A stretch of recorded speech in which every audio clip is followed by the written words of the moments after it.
WNBA with the energy of a fast break and the precision of a BrittneyGriner turnaround jumper.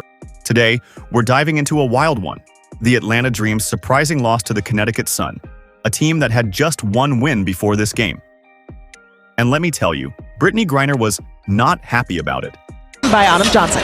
BG, right now you have 10 points, 5 rebounds. We see the Atlanta Dream as being very... Right now she's talking to the refs about holding.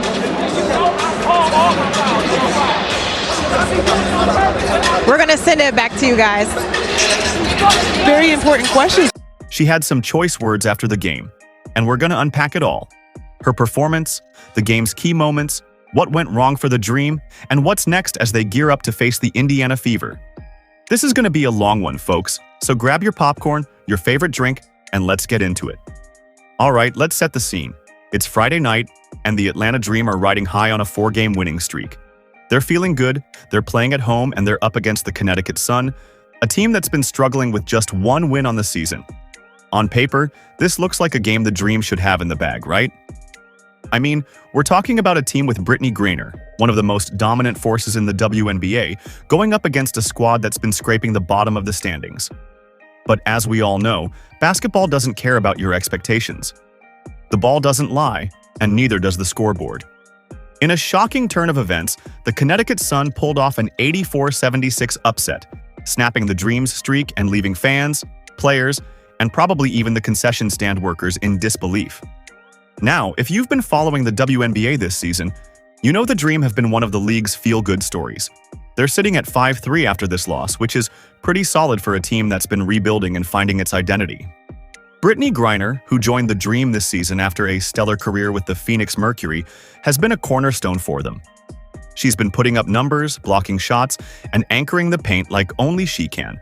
So, pros up until this point, college, everything that I've absorbed in from everybody, just kind of passing it back out to everybody else. Talking about the consistent double-digit scoring in the games. Just team's doing good. Team's doing good. So when a team like the Sun, who've been struggling to find their rhythm, comes in and hands Atlanta a loss, you know heads are spinning. And BrittneyGriner? Oh, she had some thoughts. She didn't hold back in her post-game presser, and we're going to get into every word of it.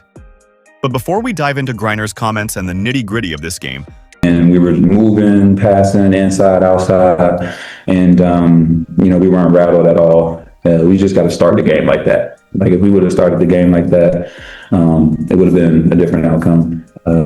But yeah, no, we got some good stuff to go back and look at, and then we have some stuff that we really need to work on. So, we'll get back to practice. I'm not gonna let this one hold us over, but definitely learn from it on to the next team. Let's talk about why this loss stings so much. The Dream were coming off a hot streak, and this was a chance to keep building momentum. Losing to a one-win team, that's the kind of game that makes you question everything. Did they underestimate the Sun? Was their defense off? Did the Sun just have one of those nights where everything clicked? We're going to break it all down, quarter by quarter, play by play, stat by stat. Plus, we'll look at Griner's performance because even in a loss, she was balling out. And we'll wrap it up with a look ahead to their next game against the Indiana Fever, where we might see Caitlin Clark back in action. So, stick with me, because this is going to be a deep dive into one of the most surprising games of the WNBA season so far. Let's start with the game itself. The final score was 84-76, Connecticut Sun over the Atlanta Dream. It's a scoreline that doesn't scream blowout, but when you dig into the details, you see how the Sun outplayed the Dream in key moments. Let's break it down quarter by quarter because this game was a tale of momentum swings, defensive lapses, and some clutch plays by the Sun that turned the tide. The game kicked off with the Dream looking like the team we expected. They came out strong, playing with the confidence of a squad that had won 4 straight. Their offense was clicking early, with Griner setting the tone in the paint. She was getting good looks, using her size and footwork to overpower the Sun's front court.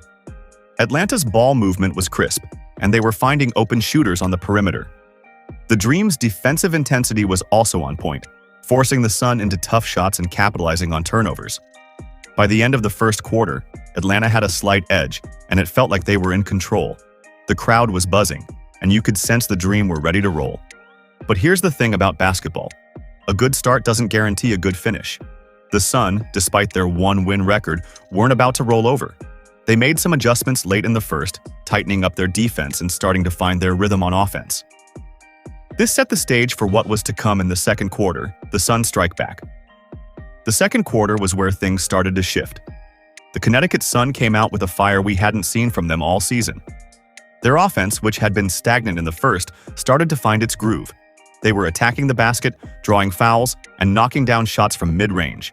Atlanta, on the other hand, seemed to lose their focus, the crisp ball. Movement from the first quarter slowed down, and they started settling for contested jumpers.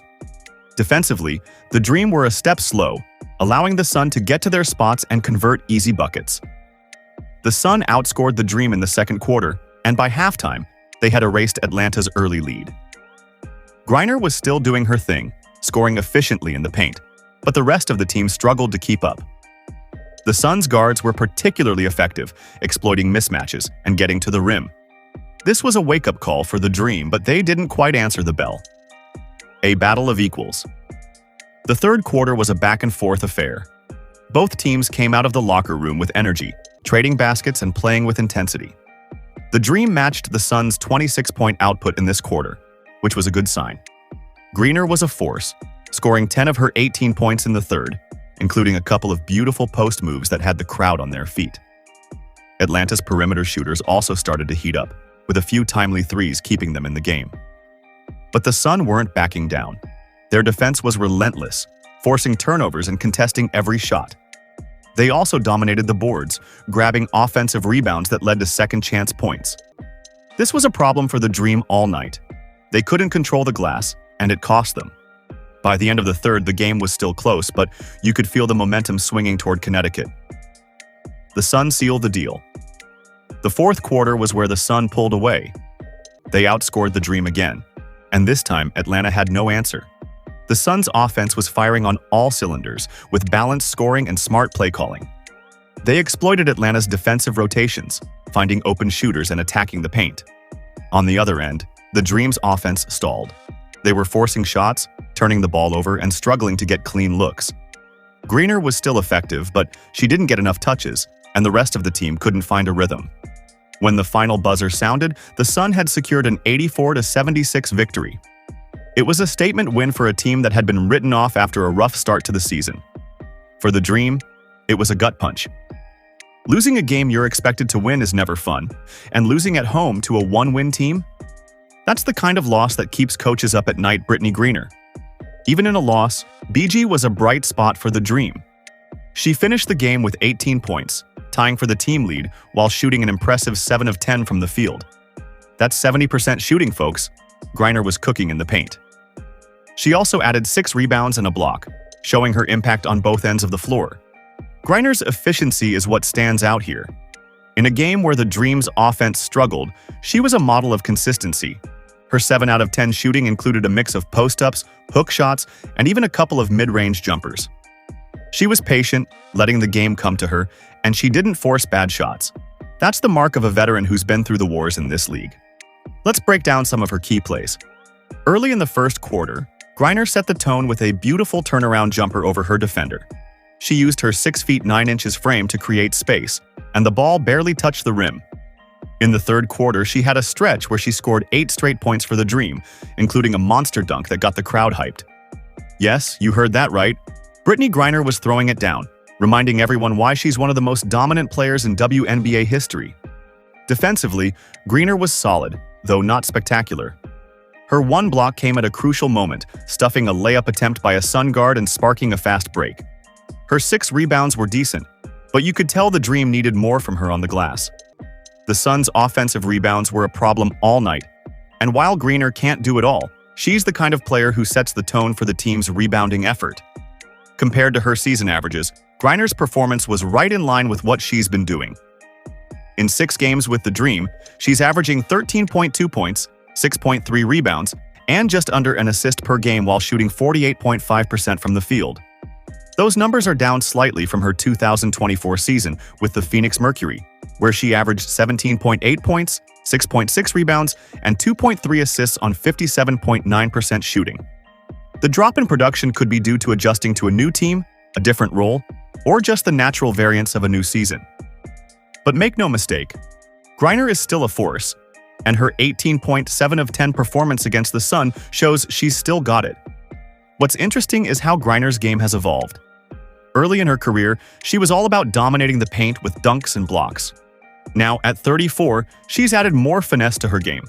Her footwork is impeccable, and she's developed a reliable mid-range shot. She's also become a better passer,